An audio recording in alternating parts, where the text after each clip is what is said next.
کے لیے آپ ایک لیجنڈ ہیں. You're a living legend. I know I've admired you for the longest time. So what should I address you as? As Khan Saab, as Imran? Imran کیا. Okay.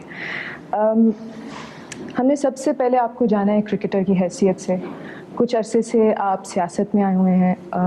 اس سے بہت پہلے سے آپ سوشل ورکر بھی ہیں. Your a family man. تو اتنی ساری رسپانسبلٹیز جو ہیں ان کی طرف وقت کیسے تقسیم کرتے ہیں آپ؟ ایکچولی پالیٹکس میں سب سے زیادہ ٹائم کنزیومنگ ہے. یعنی کہ جو فیملی کو ٹائم جتنا دینا چاہیے اتنا میں دے نہیں سکتا پالیٹکس کی وجہ سے. اس سے پہلے تو میرے پر کوئی ٹائم کنسٹرینٹس نہیں تھی. فیملی تو تھی نہیں. سوشل ورک میں جب شوکت خانم کے لیے کام کر رہا تھا تو 18 گھنٹے بھی کئی دفعہ دن میں کام کر لیتا تھا اور 2 مہینے اسی طرح کام کرتا تھا. لیکن جب سے فیملی ہے اور پالیٹکس تو تب مجھے ٹائم کا احساس ہوا ہے کہ 24 گھنٹے دن میں کافی نہیں. میرے خیال میں پاکستان میں نہیں بلکہ پوری دنیا میں politics is a much ملائنڈ field. اس کو اچھی نظر سے نہیں دیکھا جاتا. کیا آپ کو ڈر نہیں تھا کہ اس کی وجہ سے آپ کی ریپوٹیشن کو ٹھیس پہنچ سکتی ہے؟ دیکھیں جی, ڈر تو مجھے کبھی کسی چیز سے نہیں ہوا. اور جب ایمان میرا مضبوط ہوا تو جس طرح قرآن میں آیت ہے کہ جو لوگ ایمان لے آئے اللہ ان کے ڈر دور کر دیتے. تو مجھے تو ڈر تھا نہیں کبھی بھی. ہارنے سے بھی ڈر نہیں تھا. 21 سال کرکٹ میں ہار جیت کی پریکٹس تھی. ہارنا بھی آتا تھا, جیتنا بھی آتا تھا. اور جس کو ہارنا نہ آئے وہ جیت نہیں سکتا. تو مجھے تو ڈر نہیں تھا. لیکن یہ ضرور ہے کہ میری فیملی کو بڑا اس میں ڈر تھا. اور میری بہنیں, میری بیوی, وہ سارے یہ ضرور سوچتے تھے کہ دیکھیں آپ یہ کیا ضرورت ہے آپ کو پالیٹکس کرنے کی, سب کچھ اللہ نے دیا ہے. تو ان کو خوف تھا کہ, اور پھر خاص طور پر پھر جب میں پالیٹکس میں گیا میری اسکینڈلز میرے اوپر اٹھائی گئیں, میری فیملی کو بیچ میں لایا گیا, میری بیوی کو کہا گیا کہ ایک یہودی لابی کی سازش ہے, اور یہ سارا پورا کیا گیا. لیکن مجھے اس سے کبھی خوف نہیں تھا اور ابھی بھی نہیں ہے, کیونکہ میں سمجھتا ہوں کہ کوئی انسان آپ کو ذلیل نہیں کر سکتا. عزت اللہ دیتا ہے اور ذلت آپ کے اعمال کی وجہ سے اللہ آپ کو دیتا ہے. اور دوسری چیز یہ کہ کوئی بھی دنیا میں شارٹ کٹ نہیں ہوتا. اگر میں یہ سمجھتا کہ میری پاپولیرٹی ہے, میں پالیٹکس میں آؤں گا اور ایک دم مجھے وزیر اعظم لوگ بنا دیں گے, تو یہ میرے لیے برا ہونا تھا. اور اگر میں بن جاتا تو پاکستان کے لیے برا ہونا تھا. کیونکہ جب تک آپ مشکل مرحلوں سے نہیں نکلتے. لیکن میں جب کرکٹ میں شروع میں آیا, کرکٹ میں پہلے ٹیسٹ کے بعد مجھے ڈراپ کر دیا گیا, ٹیم سے نکال دیا. اور میں تب سمجھتا کہ دیکھیں میں نے بڑا غلط کیا, اور میں کرکٹ نہ چھوڑ دیتا تو میں کرکٹر ہی نہ بنتا. 3 سال اس کے بعد میں نے محنت کی واپس ٹیم میں آنے کی.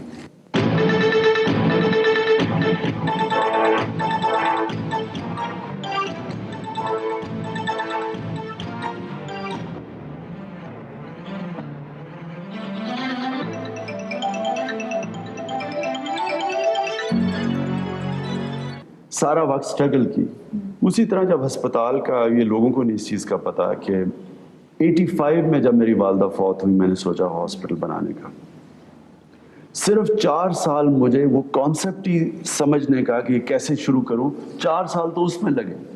پھر جو شروع میں ہمیں مشکلات آئیں وہ بیان کرنی مشکل ہیں. میں نے ایک دفعہ لاہور کے ٹاپ ڈاکٹرز کو بلایا, 20 تھے وہ. ان سب سے میں نے کہا کہ دیکھیں میں یہ کرنا چاہتا ہوں, یہ میں کیسے کروں. 19 نے کہا کہ بن ہی نہیں سکتا پاکستان میں کینسر ہاسپٹل.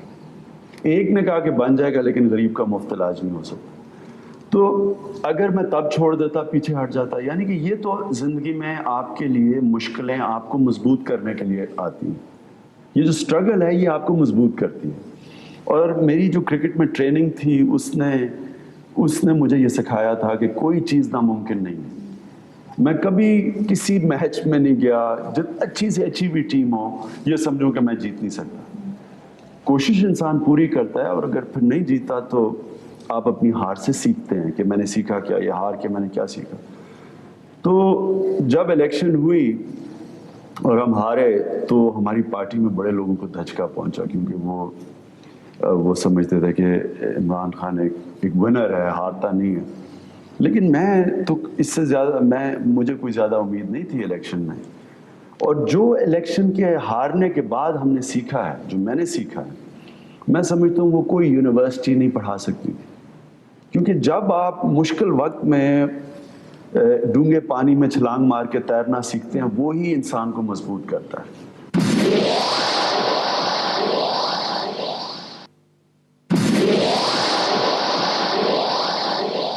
میرے خیال میں لوگ جاننا چاہیں گے کہ ایز اے پولیٹیشین آپ کا سیاسی ایجنڈا کیا ہے؟ پاکستان کے کون سے مسائل ہیں جو آپ سلجھانا چاہتے ہیں؟ What can you bring to Pakistani politics جو اور کوئی نہیں کر سکا؟ سب سے پہلے تو جی خودداری، آزادی.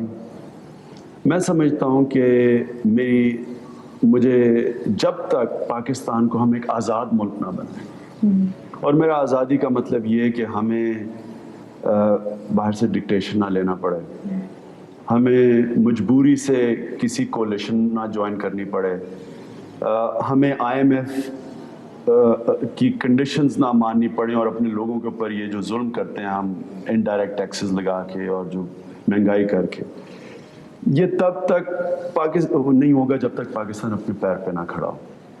میری سب سے بڑی مشن یہ ہے کہ میں پاکستان کو ایک آزاد ملک دیکھنا چاہتا ہوں. اور وہ آزاد ملک بنے گا تب جب آپ لوگوں کے اوپر بھروسہ کریں، اپنی قوم پہ. 1987 کا ورلڈ کپ بہت امیدیں تھیں. I was there at Gaddafi stadium جب ہم سیمی فائنل ہارے تھے. اس کے کچھ دیر بعد آپ نے ریٹائرمنٹ اناؤنس کی، but then you are coaxed back. پھر 1992 کا world cup, and what a triumph that was. کیا آپ کو معلوم تھا کہ دس از مائی لاسٹ چانس اور یہ جیتنا ہے؟ جی 92 تو میں 2 سال پہلے چھوڑ رہا تھا کرکٹ. لیکن پہلے میں نے 87 میں جو ورلڈ کپ ہوا، میرا پورا پروگرام تھا اگر ورلڈ کپ ہم وہ جیت جاتے تو اس کے بعد میں نے نہیں کھیلنا. کیونکہ مجھے خوف تھا کہ میں کبھی وہ کرکٹر نہ ہوں جو کہ جس کو ٹیم کو دھکے مار کے باہر نکالا جائے ٹیم سے. اور آپ کو پتہ ہے کہ یہ بڑا مشکل ہوتا ہے کرکٹر کے لیے کہ یہ ٹائم کا فیصلہ کرنا کہ کب چھوڑنا ہے. یہ آسان نہیں ہے یہ، اور میں آپ کو بتاؤں یہ اللہ کی طرف سے یہ ایک بہت بڑا انسان کو خوش قسمت اس اسپورٹس مین کو سمجھنا چاہیے جو ٹھیک موقع پہ چھوڑ دے کرکٹ.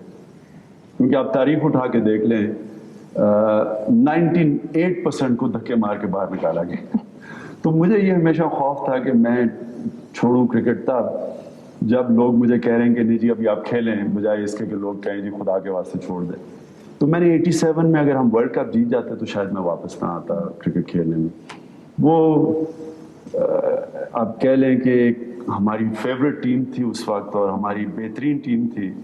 اور میں میچ سے پہلے ہمیشہ سوچتا تھا کہ کیسے ہم ہار سکتے ہیں. میں ہمیشہ اپنا جب اسیس کرتا تھا کہ اگلی اور اپنی ٹیم کی اسٹرینتھ رکھ کے سامنے میں یہ سوچتا تھا کہ ہم کیسے ہار سکتے ہیں.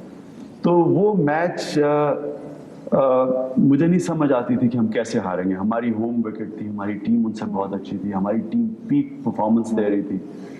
لیکن دیکھیں نا کئی چیزیں ہیں جو انسان کے ہاتھ میں نہیں ہیں. مثلاً انجریز ہو جائے.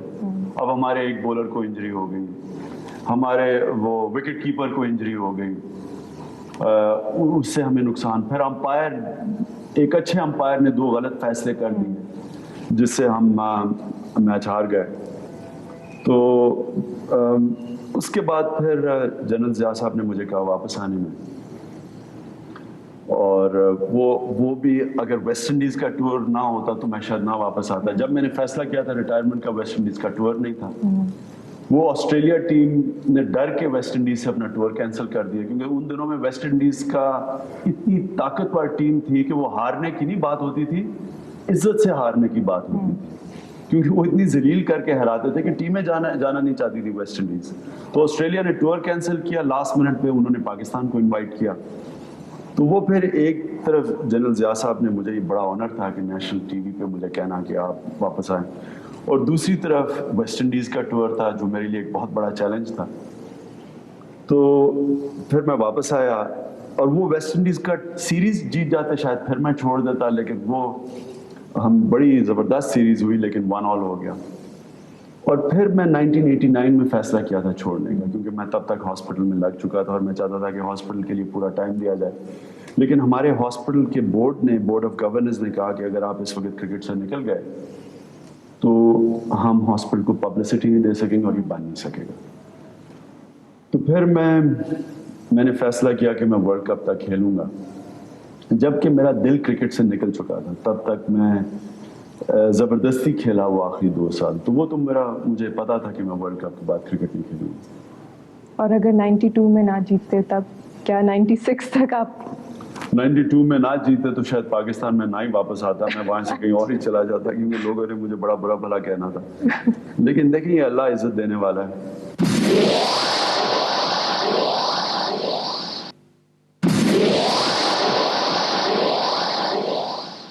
1992 کے ورلڈ کپ کے بعد سے ہماری ٹیم کی پرفارمنس کافی ایراٹک رہی ہے ورلڈ کپ میچز میں. کیا کمی ہے ہماری ٹیم میں؟ اس میں جی بڑی بدقسمتی تھی, کیونکہ میں سمجھتا ہوں کہ پاکستان کی تاریخ کی سب سے بہترین ٹیم ہماری 92 کے بعد بنی. کبھی اتنی اچھی ہماری ٹیم نہیں تھی, جس میں بیلنس بھی تھا, اسپنرز بھی تھے, دنیا کے بہترین 2 تیز بولر تھے, پھر اچھے بیک اپ بھی اچھا تھا, اور اسپن اٹیک بھی تھا, اور انضمام الحق جیسا بیٹسمین جو میں سمجھتا ہوں کہ اپنی دور کا best batsman, on his day کہہ لیں کہ اپنے دن کا بہترین بیٹسمین تھا. پھر سعید انور تھا, یعنی کہ بڑا بیلنس تھا ٹیم میں. تو یہ پاکستان کی بڑی بدقسمتی ہے کہ اس ٹیم نے وہ پرفارمنس نہیں دی جو دینی چاہیے تھی, جس کی 2 وجوہات ہیں سامنے. ایک یہ تھا کہ کیپٹن بدلتے گئے, کہ آپ میرے جانے کے بعد میں تو بھول بھی گیا ہوں, میرے خیال میں کوئی 14-15 کیپٹن بدل چکے ہیں. اسی دور میں آپ آسٹریلیا دیکھیں کہ آسٹریلیا نے 1 کیپٹن بدلا ہوگا, تو آپ ایک کیپٹنسی بدلتی گئی. اور دوسرا پھر یہ میچ فکسنگ کی کنٹروورسی. میں نے جب یہ شروع ہوئی 93-94 میں کرکٹ بورڈ کے پاس گیا, اور میں نے بڑا زور سے ان کو بتایا کہ آپ اس کے اوپر ایکشن لیں, اور بڑا اسٹرانگ ایکشن لیں, اور یہ ختم ہو جائے گی کنٹروورسی. لیکن ہمارے بورڈ نے تب بدقسمتی سے یہ سوچا کہ اتنی اچھی ٹیم ہے, اگر ہم نے ایکشن لے لیا تو یہ ٹیم ہماری وہ پرفارمنس نہیں رہے گی. میں سمجھتا ہوں کہ یہ بہت غلط کمپرومائز کی تھی انہوں نے.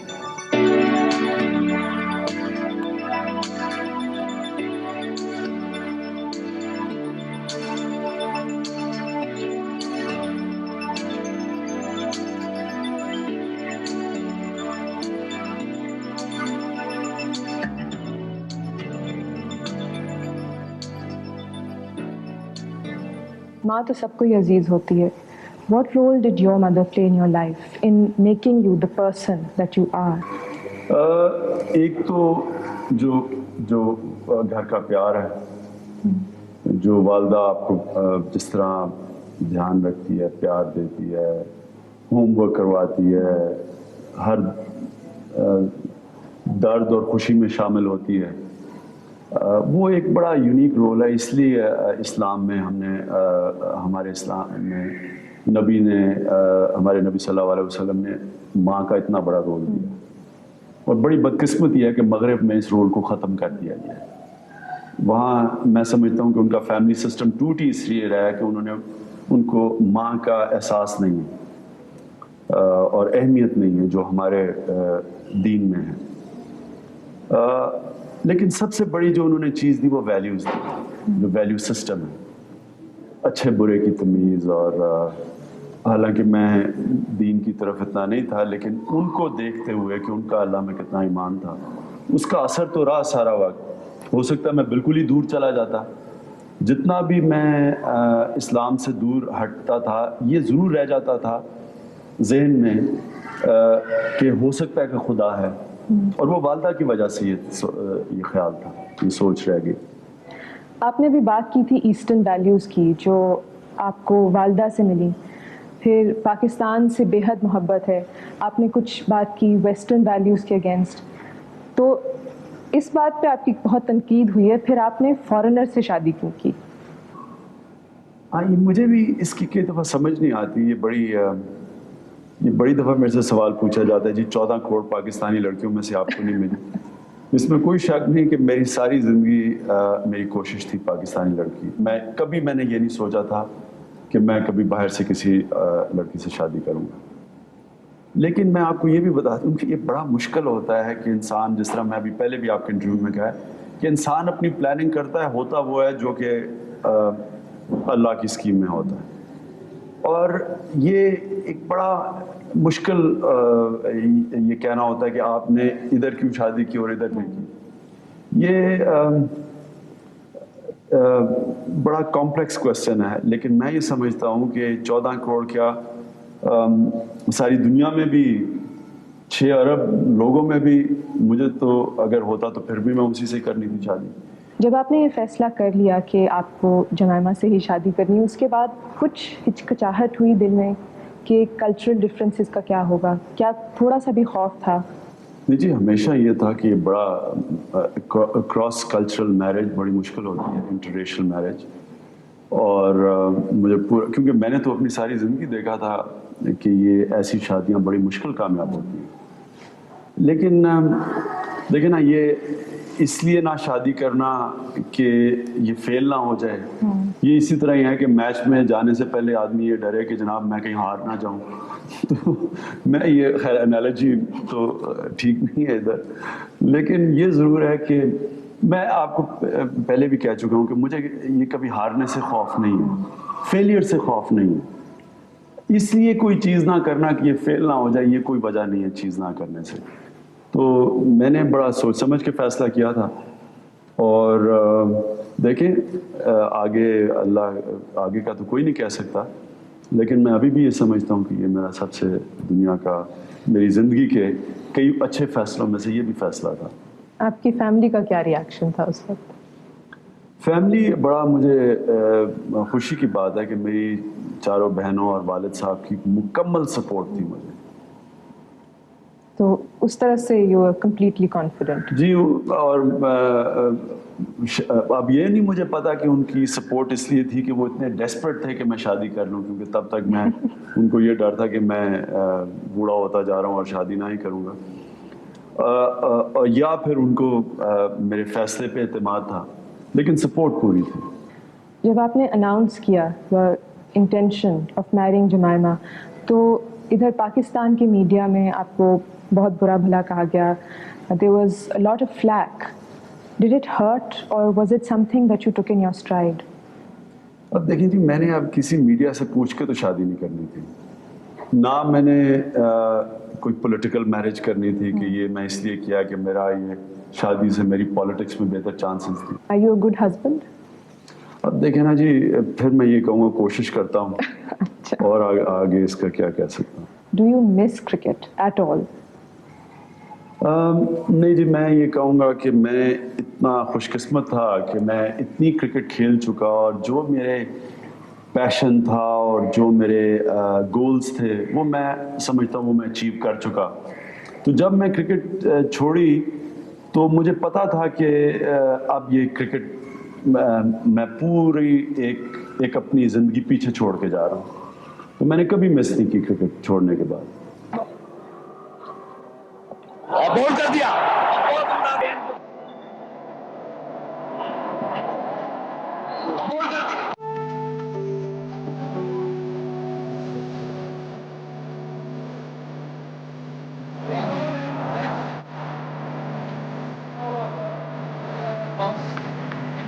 بکیز نے پلیئرز کو پیسے آفر کرنے شروع کر دیے, اور پیسہ اتنا آفر کیا, اور ہوس ہر جگہ ہے, اور اس میں پلیئر بکنا شروع ہو گئے.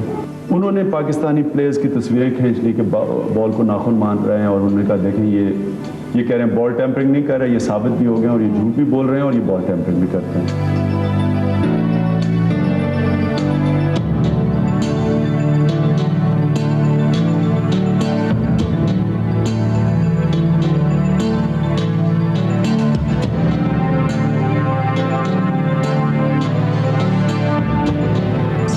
Should we assume that you are the future Prime Minister of this country?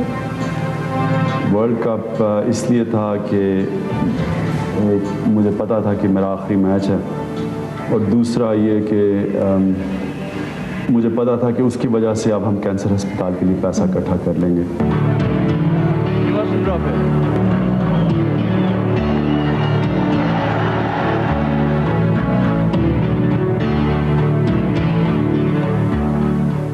سب سے پہلے آپ کو کرکٹ کی وجہ سے شہرت ملی, تو ایک بات میرے خیال میں جو کافی لوگ سوچتے ہوں گے کہ آپ نے انٹرنیشنل کرکٹ تو کھیلی, فرسٹ کلاس کرکٹ میں حصہ کیوں نہیں لیا؟ فرسٹ کلاس کرکٹ کھیل کے میں اوپر آیا تھا, پاکستان کی فرسٹ کلاس کرکٹ, اور جب کاؤنٹی کرکٹ کھیلتا تھا تو وہ بھی فرسٹ کلاس کرکٹ تھی. لیکن 1981 کے بعد میں نے پاکستان کی فرسٹ کلاس کرکٹ نہیں کھیلی, اور اس کی وجہ تھی, اس کی وجہ یہ تھی کہ میں سمجھتا تھا کہ یہ سسٹم بالکل غلط ہے. ہمارا جو فرسٹ کلاس کا سسٹم ہے یہ ساری دنیا سے مختلف سسٹم ہے. ساری دنیا کے اندر علاقائی ٹیم ایک دوسرے کے خلاف کھیلتی ہے. پاکستان میں اور جو سپانسرز ہیں وہ علاقائی ٹیم کو سپانسر کرتے ہیں. پاکستان میں سپانسرز ہی اپنی ٹیم کھلانی شروع کر دیں. اس سے بڑا غلط سسٹم نکلا, اس سے سفارشی آئے, اس سے اچھا ٹیلنٹ ضائع ہوا, اس سے ہماری ڈومیسٹک کرکٹ کی سٹینڈرڈ بالکل ختم ہو گئی. اور میں نے پروٹیسٹ میں یہ کرکٹ کھیلنی چھوڑی. میں نے کہا کہ یہ جس کرکٹ کا فائدہ ہی کوئی نہیں ہے, جس کو کوئی نہ لوگوں میں کوئی مقبولیت ہے اس کی, نہ لوگ دیکھنا چاہتے ہیں, اور نہ جو کرکٹر ہیں وہ اس کو مقبول سمجھتے ہیں. اور یہ بدقسمتی یہ ہے کہ جو جوا شروع ہوا پاکستان کی کرکٹ میں, اگر جوا آیا تو یہ اس کرکٹ کی وجہ سے آیا کہ آپس میں دو اداروں کے میچ ہو رہے ہیں, نہ کراؤڈ میں کسی کو انٹرسٹ ہے, نہ کوئی دیکھ رہا ہے, تو دونوں ٹیموں نے فیصلہ کیا کہ اگر ہم اتنے پیسے لے لیں بکی سے تو ہمارا زیادہ پیسہ آ جائے گا بجائے یہ کہ ہم پرائز منی اگر میچ جیت بھی جائیں. تو ادھر سے تو یہ جوا شروع ہوا. تو میرا شروع سے اس کے خلاف یہ پروٹیسٹ تھا کہ یہ ایک, اور پاکستان میں بھی بڑا برا کر رہے تھے کہ چھوٹے جو شہر تھے اور علاقے تھے ان کے بیچارے پلیئر جتنے مرضی اچھے ہوں وہ آ ہی نہیں سکتے تھے پاکستان کے لیے. تو کیا واقعی میچ فکسنگ ہوتی ہے؟ میچ فکسنگ ہوتی تو ہے, اور میں سمجھتا ہوں کہ یہ انٹرنیشنل کرکٹ میں تقریباً کوئی بھی ملک نہیں بچا اس سے. اس کی وجہ کیا ہے؟ اصل میں یہ ون ڈے کرکٹ کی وجہ سے ہوئی. جس طرح ون ڈے کرکٹ بڑھتی گئی, ون ڈے کرکٹ کے اوپر پیسہ چلتا ہے, لوگ بیٹ کرتے ہیں, اس بیٹنگ کے اندر پھر بکیز نے پلیئرز کو پیسے آفر کرنے شروع کر دیے, اور پیسہ اتنا آفر کیا اور ہوس ہر جگہ ہے, اور اس میں پلیئر بکنا شروع ہو گئے. کبھی ایسا لگتا ہے کہ you need to get away and maybe I don't know, listen to some music, watch a film, read a book, relax, leave it all behind. کتاب پڑھنے کا, اور جس طرح میں نے آپ کو کہا ٹریکنگ, یہ میرا بہت بڑا شوق ہے. اور ایک زمانے میں میوزک تھی, اب تو کم ہو گئی ہے, لیکن وہ مجھے نصرت فتح علی بہت پسند ہے, اور اس لیے بھی کہ ہم فنڈ ریزنگ میں اکٹھے رہتے تھے تو وہ سارا وقت ان کی میوزک سن کے, تو وہ واقعی مجھے بڑا انسپائر کرتی تھی. کیونکہ قوالی کے اندر صرف اس کی ردم ہی نہیں بلکہ اس کے جو لیرکس تھے, جو ورڈز تھے, اس کا بھی بڑا امپیکٹ تھا, اور وہ تھا صوفیانہ. اور صوفیزم ایک ایسا ہے جو کہ انسان کو اللہ کے قریب لے کے جاتا ہے. تو اس لیے مجھے اس کی سب سے زیادہ پسند تھی نصرت فتح علی.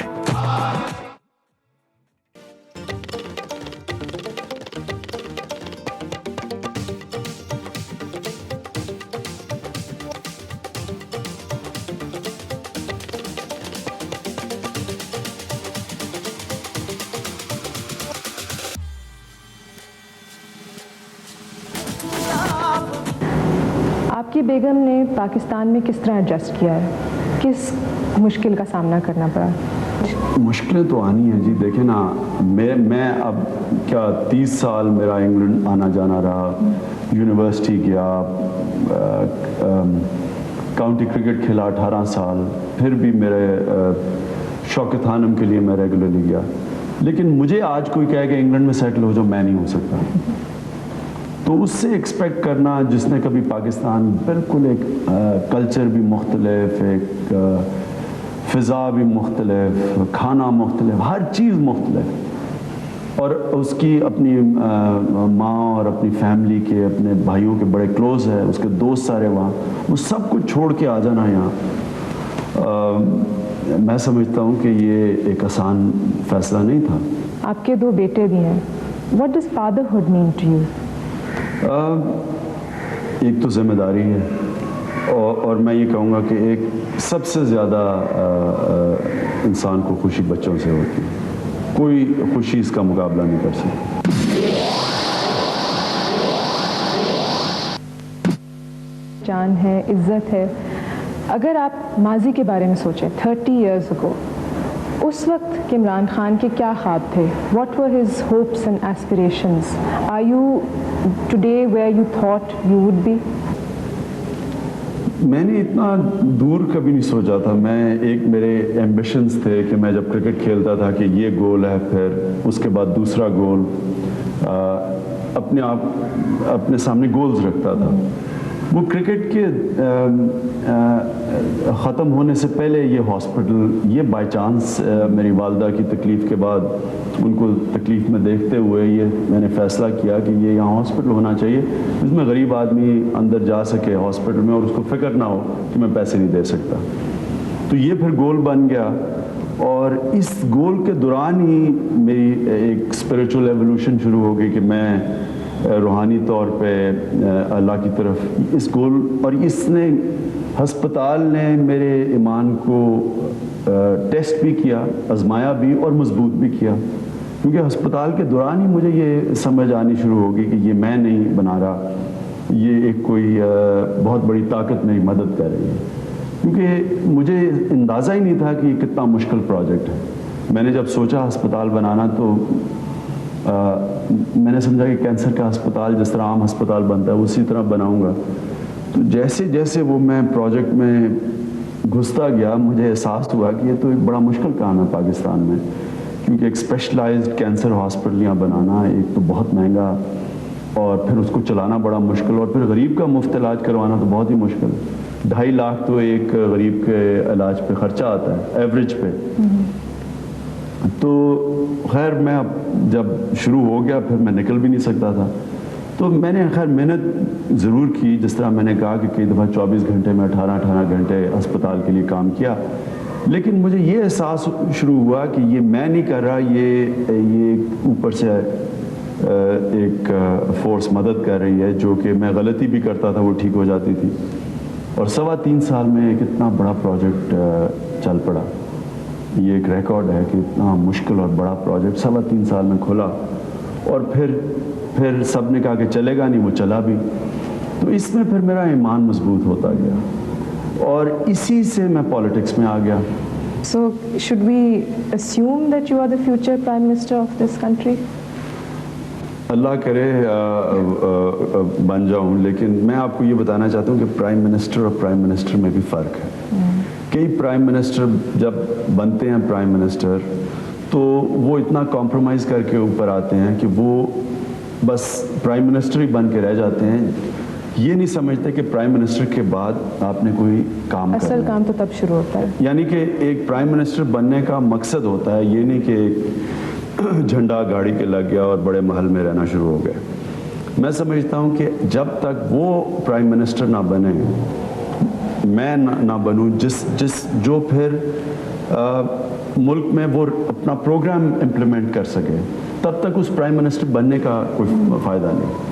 یعنی کہ پرائم منسٹر بن کے اگر جب تک ریفارم پروگرام اصلاحات نہ پاکستان میں ہم کر سکیں تو اس پرائم منسٹرشپ کا بھی کوئی فائدہ نہیں. میرے خیال میں سب لوگوں کو یہ معلوم ہے کہ شوکت خان میموریل ہاسپٹل بنانے کے پیچھے آپ کی والدہ کی کہانی تھی. She suffered from this terrible illness. لیکن آپ وہ پہلے شخص تو نہیں تھے جس کی فیملی میں ایسا کچھ ہوا. آخر آپ نے ہی کیوں ٹھانا کہ مجھے اس کے بارے میں باقی کچھ ٹھوس بات کرنی ہے؟ I have to do some thing about this. میں سمجھتا ہوں اس کی اصل وجہ یہ تھی، ایک تو میں اپنی والدہ کے بہت قریب تھا، اور دوسرا ان کو اتنی شدید کینسر کی تکلیف ہوتی ہے.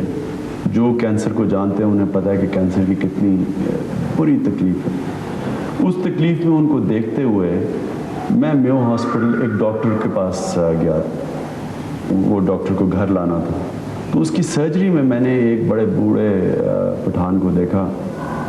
بیچارہ چیسٹ کینسر سے مر رہا تھا اور وہ اس کے لیے بسترا بھی نہیں تھا, اس کو کوریڈور میں باہر لیٹا ہوا تھا.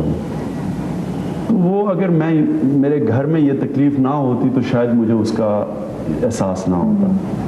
اس وقت اس کو دیکھ کے مجھے یہ احساس ہوا کہ ہمارے پاس ریسورسز بھی ہیں, اللہ نے سب کچھ دیا, اس کے باوجود ہم اتنی تکلیف میں ہیں, تو اس کے رشتہ داروں پہ کیا گزر رہی ہوگی کہ یہ ایک غریب آدمی, پیسہ بھی نہیں ہے, وہ بیچارے سارا دن کام کر کے تھوڑا پیسہ اکٹھا کرتے تھے اس کے رشتہ دار, اور پھر اس کے لیے دوائی خریدتے تھے, اور وہ بھی خرید ہی نہیں سکتے, کینسر کا اتنا مہنگا علاج ہے, وہ غریب آدمی ویسے ہی افورڈ نہیں کر سکتا.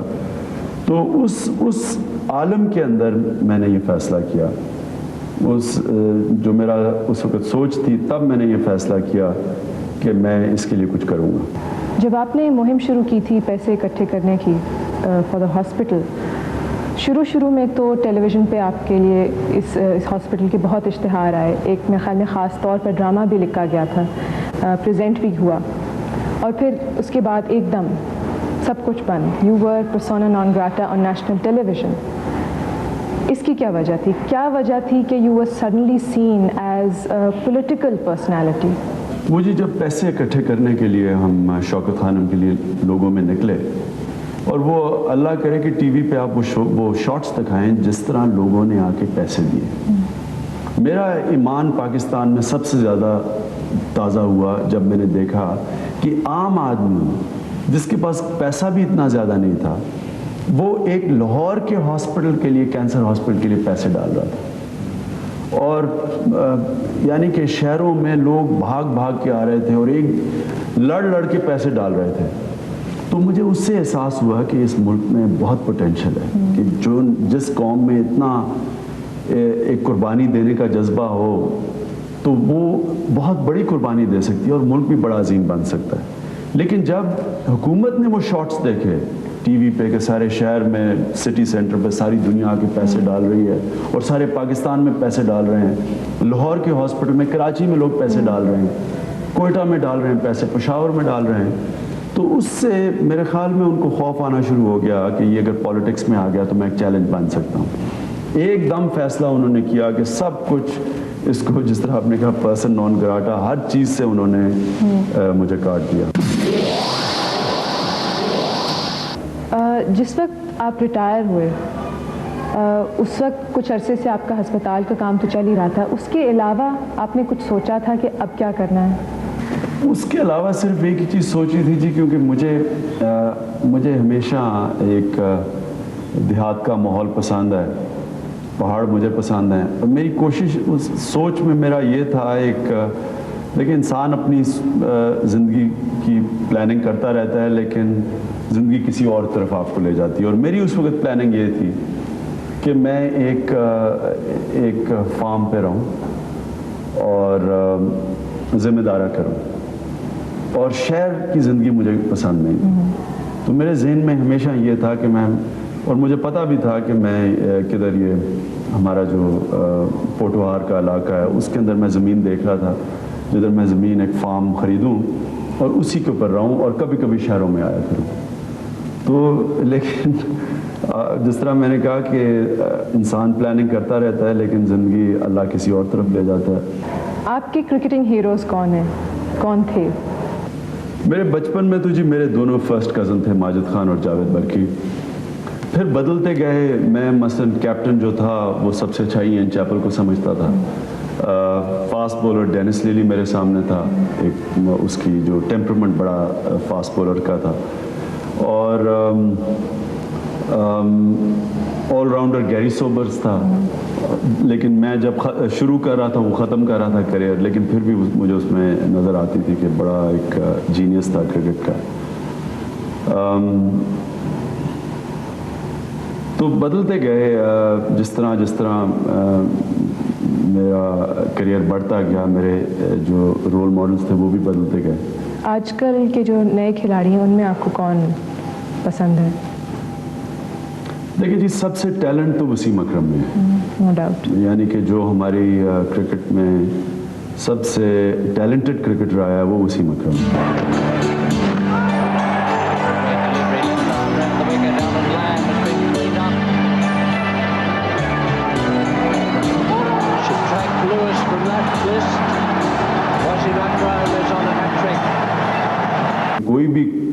ایسا نہیں آیا جو سیدھا ہی آتے ساتھ ہی کلب کرکٹ کھیل کے سیدھا ٹیسٹ کرکٹ کھیل جائے اور اس میں ایک دم اوپر آ جائے. ہمیں کافی دیر لگی اوپر پہنچنے میں, وہ سیدھا آ گیا. تو ایک اللہ کی طرف سے بڑا ٹیلنٹ تھا. باقی جو کرکٹرز ہیں ان کو میں نے, کیونکہ میرا اتنا زیادہ کرکٹ میں انٹرسٹ رہا نہیں, تو میں اب کنٹمپری کرکٹرز کو اتنی اچھی طرح جانتا نہیں. آپ نے کچھ عرصہ پہلے تسلیم کیا تھا کہ 1981 میں playing for Sussex versus Hampshire آپ نے بال ٹیمپرنگ کی تھی باٹل کیپ کے ساتھ. اس کے بعد سے جیسے ایک پینڈوراز باکس کھل گیا, ہر طرف بال ٹیمپرنگ کے الزامات اڑنے شروع ہو گئے. وسیم اکرم, وقار یونس اور بہت سے انٹرنیشنل پلیئرز جو ہیں ان کے اوپر بھی ایسے الزام لگائے گئے. تو یہ اس قسم کی سچویشن تھی, میکنگ ماؤنٹین آؤٹ آف اے مول ہل. اول تو آپ نے تسلیم ہی کیوں کیا؟ ایکچولی ایونٹس ایسے نہیں ہوئے. ہوا یہ کہ وسیم اور وقار جب اپنی پیک پہ تھے, اور وہ تھا 92 ٹور انگلینڈ کا, تو انگلینڈ میں جب وہ آؤٹ کر رہے تھے تو انگلینڈ ان کے اوپر, میں تو تب کرکٹ چھوڑ چکا تھا, ان کے اوپر انگلش کرکٹرز نے الزام لگایا جس میں ایرن لیم تھے آگے, کہ یہ بال ٹیمپرنگ کر رہے ہیں. اور پھر پورا برٹش میڈیا نے اس چیز کو اٹھا لیا. اس کا نتیجے میں پاکستان کی طرف سے جواب کوئی نہیں تھا. انہوں نے پاکستانی پلیئرز کی تصویریں کھینچ لی کہ بال کو ناخن مان رہے ہیں, اور انہوں نے کہا دیکھیں یہ کہہ رہے ہیں بال ٹیمپرنگ نہیں کر رہے, یہ ثابت بھی ہو گئے, اور یہ جھوٹ بھی بول رہے ہیں, اور یہ بال ٹیمپرنگ بھی کرتے ہیں. تو میں نے آپ کو بتایا کہ میں کرکٹ چھوڑ چکا تھا, اور کوئی پاکستان بورڈ کی طرف سے ٹھوس جواب نہیں آ رہا تھا. اور دنیا میں بھی کوئی بات نہیں کر رہا تھا اس کے اوپر, اور سارا دنیا کا پریشر پاکستان ٹیم پہ پڑ گیا. میں نے اس کے بعد اس ایشو کو اٹھایا, اور میں یہ کہہ رہا تھا کہ بال ٹیمپرنگ سب کرتے ہیں, اور اس میں نے کہا میں بھی کرتا تھا. اور میں نے انہیں یہ بتایا, کیونکہ وہ کورٹ اس کے اوپر کیس چلا, اور کورٹ عدالت کے اندر ایلن لیم نے کہا کہ نہیں عمران ٹھیک تھا, باقی یہ بال ٹیمپرنگ کرتے ہیں. اس نے کہا کہ عمران ٹھیک تھا, عمران بال ٹیمپرنگ نہیں کرتا تھا. میں نے کہا کہ میں بھی بال ٹیمپرنگ کرتا تھا, اور سب کرتے ہیں, جس میں انگلش بھی اور دنیا میں بولرز بھی کرتے تھے بال ٹیمپرنگ. اور اس کو میں نے بتانے کے لیے, جس انٹرویو میں نے بتانے کے لیے کہ بال ٹیمپرنگ لیگل لمٹس میں کیا ہے, اور انلیگل کسے کہتے ہیں, چیٹنگ کسے کہتے ہیں, اس میں اسے میں نے بتایا کہ ایک انسیڈنٹ ایسا تھا کہ جدھر میں نے ایک باٹل ٹاپ سے بال ٹیمپرنگ کی تھی. میں نے اسے بتایا, میں نے کہا یہ لمٹس کے باہر تھی, اور ایکسیپٹیبل لمٹس میں جو بال ٹیمپرنگ ہے وہ سارے کرتے تھے, جس میں سیم کوئی اٹھاتا تھا, کوئی ناخن مارتا تھا. اس کے اوپر دنیا میں شور مچا, وہ سارا میرے اوپر آیا. اس کے اوپر پھر کورٹ کیس چلا, جو ایلن لیم اور ایئن بوتھم نے میرے پہ کورٹ کیس کیا, اور کورٹ کے اندر میرا موقف ثابت درست ہوا, جس کی وجہ سے آج آپ بال ٹیمپرنگ کا کوئی نام ہی نہیں سنتے. جو آج تک بال ٹیمپرنگ ختم ہوئی ہے وہ کورٹ کیس کی وجہ سے ہوئی ہے. آپ کے لیے اپنے کرکٹنگ کریئر کا وہ ایک مومنٹ کیا تھا, یور گولڈن مومنٹ, جو آپ کبھی نہیں بھول پائیں گے؟ مومنٹس کہہ لیں, 21 سال کا کریئر تھا, اس میں کافی مومنٹس تھیں. ایک تو انڈیا کا ٹور پاکستان میں تھا جب 1982 میں, جب میں اپنی پیک پہ تھا ایز اے بولر. تو وہ بدقسمتی تھی کہ اس پیک کو میں مینٹین, کیونکہ میری ٹانگ ٹوٹ گئی, 3 سال اپنی پیک پہ کھیلا نہیں میں, تو وہ بڑا ایک امپورٹنٹ ٹائم تھا. دوسرا جب ہم انڈیا میں بنگلور سے ٹیسٹ جیتے سیریز, وہ اس کا مجھے وہ ایک بڑا مومنٹ تھا.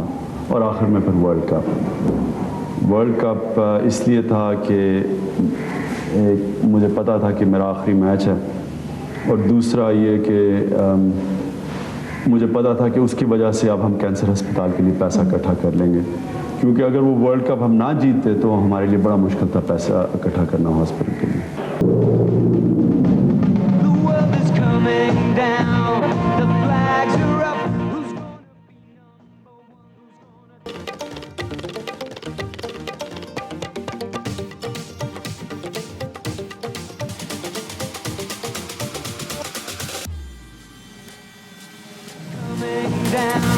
The flags are